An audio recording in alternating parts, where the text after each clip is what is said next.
it's Polo bear. I don't care. It's quite a rough ride, just like life. But I'm kind of patient, 'cause only time will tell. It's gonna go up, so you better stay calm. Grow your coins, you gotta grow your coins. Grow your coins, grow your coins. Grow your coins, you gotta grow your coins. Grow your coins, grow your coins. Grow your coins, you gotta grow your coins. Grow your coins, grow your coins. Grow your coins, you gotta grow your coins.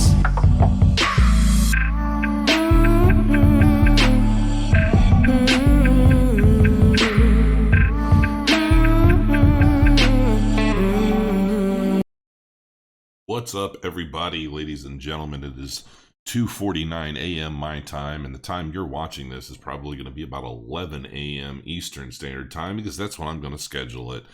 You're not going to see me in this video because it's 3 a.m. and I don't even have a shirt on. So I figured I would just kind of go over some of the articles that I've been reading about tonight and share them with you early in the afternoon rather than make you wait until later tomorrow evening. So here we go. A few top articles that I wanted to touch base on. Number one is the head of the SEC Enforcement Department for Cryptocurrency Cybersecurity resigns. The chief of the United States Securities and Exchange Commission, the SEC, Division of Enforcement Cyber Unit, Robert A. Cohen, has stepped down from his role at the commission. According to an official announcement by the SEC, Cohen served as the first chief of the cyber unit since its inception in 2017. Interesting. Why not even a full 2-year term before leaving? The cyber unit is in charge of securities violations pertaining to cryptocurrency and digital assets, in addition to cyber-related trading violations and cybersecurity disclosures and procedures. And this guy was responsible for doing a lot. I mean, I can just read it. During his time leading the unit, Cohen supervised a number of investigations, including a lawsuit against the startup Kick for running an unregistered $100 million token offering, as well as charging DJ Khaled and the boxer Floyd Mayweather Jr. for unlawfully advertising an initial coin offering. Regarding Cohen's work as chief of the cyber unit, the Division of Enforcement's co-director, Stephen Piken, said, "The cyber unit has been a great success under Rob's strategic leadership. Soon after its creation, the cyber unit immediately began filing impactful cases that protect investors and demonstrate the SEC's ability to respond nimbly to new and difficult challenges." SEC-approved token offerings. As previously reported by Cointelegraph, the SEC recently gave the blockchain-based startup Blockstack the green light to issue a $28 million public token offering under Regulation A+, which apparently was a first for token offerings. Blockstack founders Monib Ali and Ryan Shea noted that it took the company approximately 10 months and $2 million to get approval from the SEC. The SEC also approved a gaming-related token offering, saying that they did not qualify as a security. So, no telling on who's going to be replacing Cohen, and really not much information other than he's resigning. There's no real explanation as to why he's resigning. Is he moving on to another department, another company, and is he going private? Like, what's happening with the guy? They're not telling anybody anything. But I'll tell you what he's probably not a part of. Banks face $1.2 billion civil lawsuit over rigging currency markets. Yes, folks, this is happening. Published July 29th, 2019 at 10 a.m. This article's by Nell McKenzie. Barclays, Citigroup, JP Morgan, Royal Bank of Scotland, and UBS are facing a £1 billion or $1.23 billion class action lawsuit over rigging the foreign exchange markets. That's the Forex markets, which is basically the market that a lot of traders have come from to go into crypto. One of the biggest cases of its kind in the UK. So this is happening in the UK. It comes just months after European regulators hit many of the same banks with a £1 billion plus penalty for manipulation of these same markets between 2007 and 2013. Here's the fact of the matter, folks. When you're talking about some of the biggest financial companies working together to manipulate huge markets like the Forex market, the money that they make manipulating these markets far outweighs these billion-dollar class action lawsuits, or even the fines and penalties that they're going to have to pay.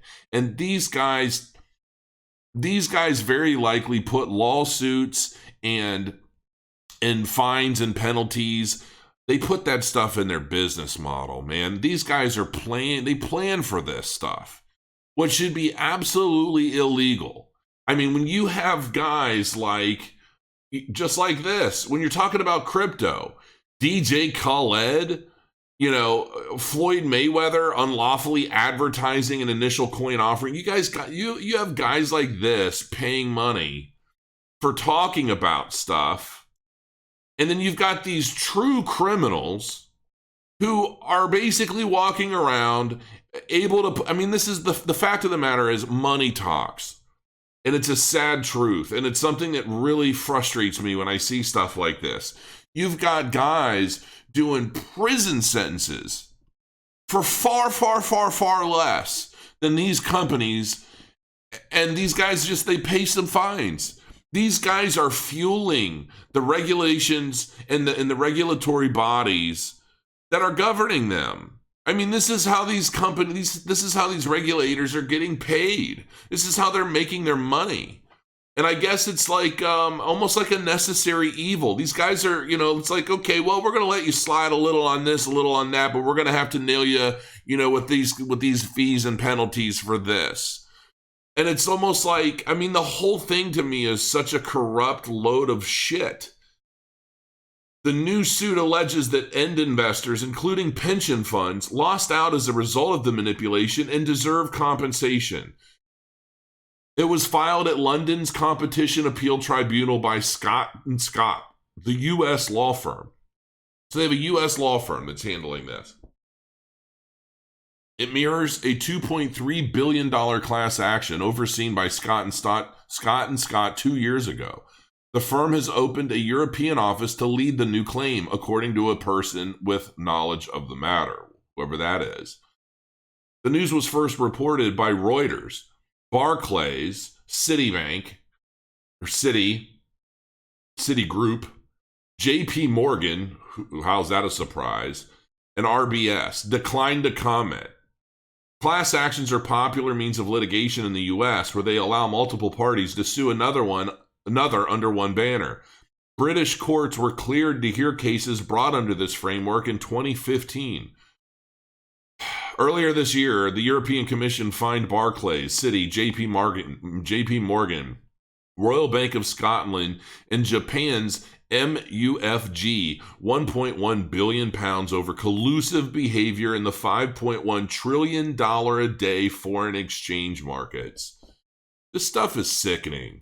What's sickening is that these fines, these little, and keep in mind, this isn't a fine. This isn't a regulator that's basically saying, hey, we're fining you for this stuff. This is a class action lawsuit. This is left to the public.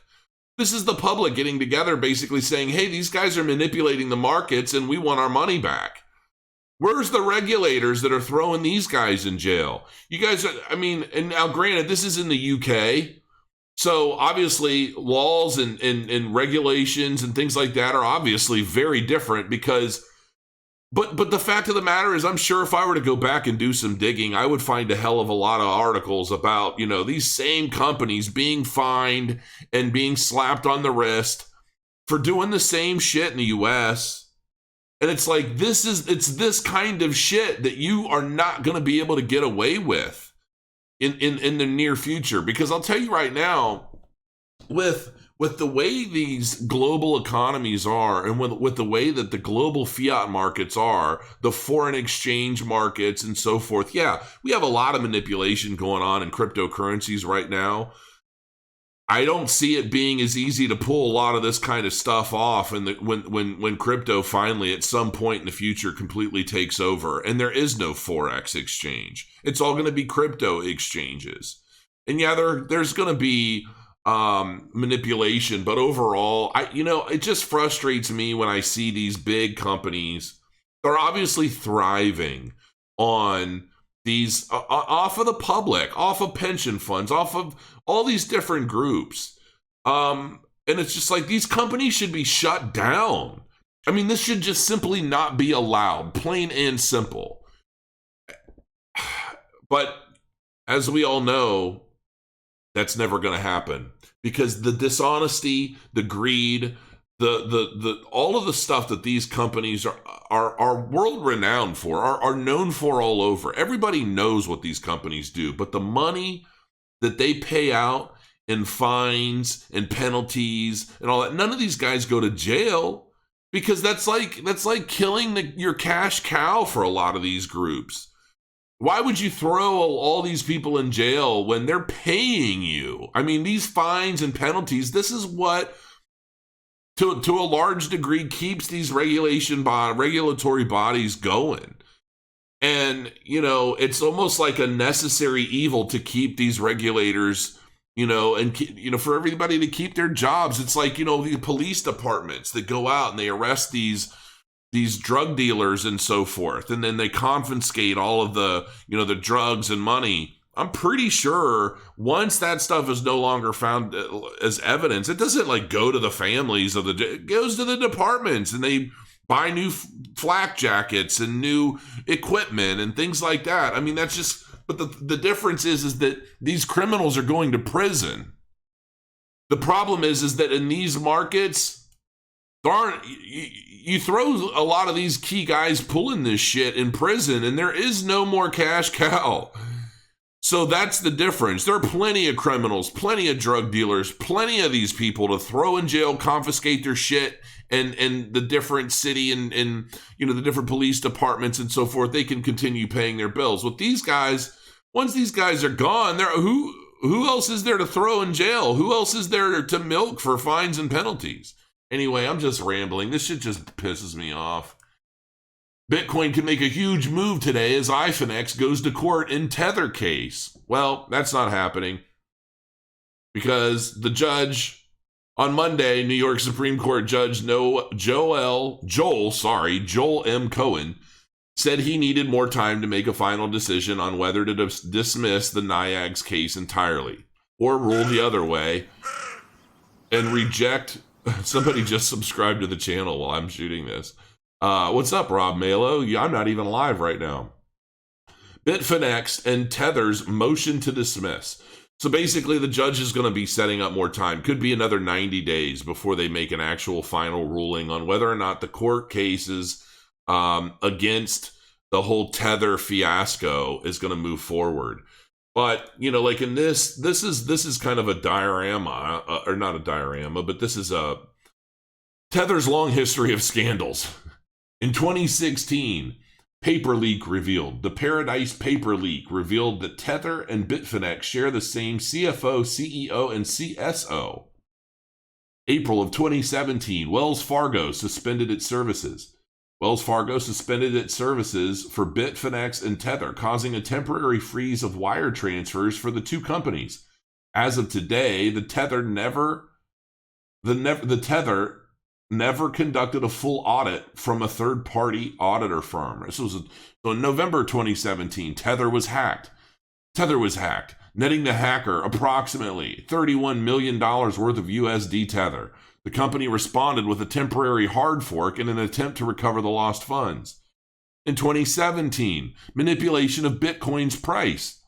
The CFTC sent a subpoena to Tether and Bitfinex with the possible reasons being the lack of security audits and alleged manipulation of Bitcoin's price.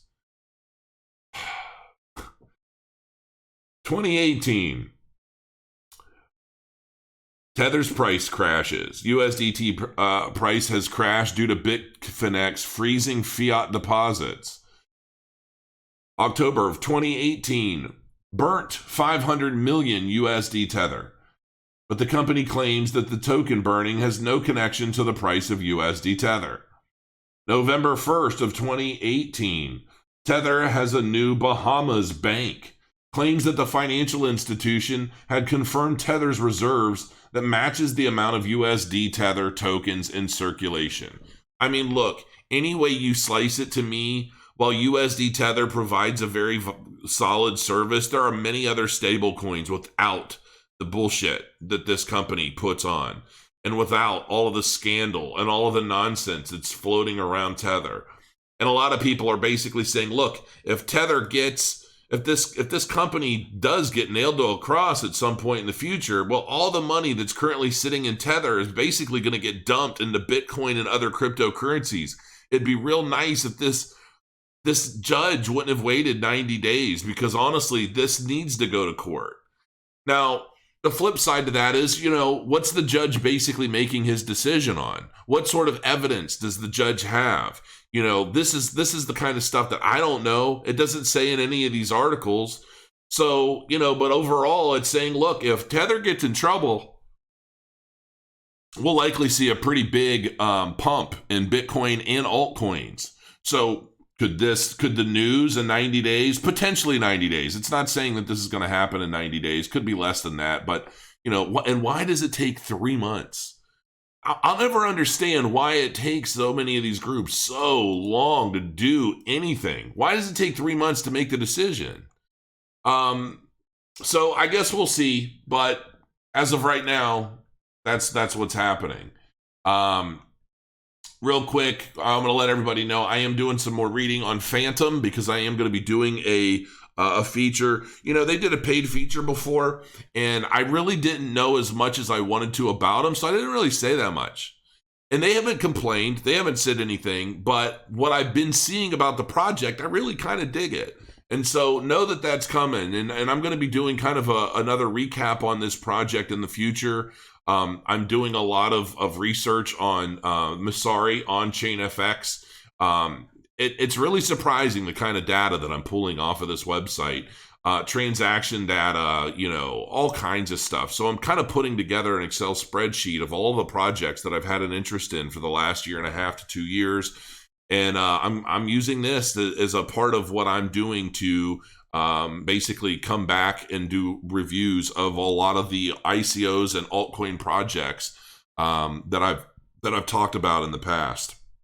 So that's it for now. Until next time, guys, crow your coins, and I will see you again soon. And I'll likely end up going live again tonight. I just wanted to cover a lot of these news articles and get it to you in the morning. The best way to do that is to record them at 3 a.m. So I will see you guys soon. Have a good one.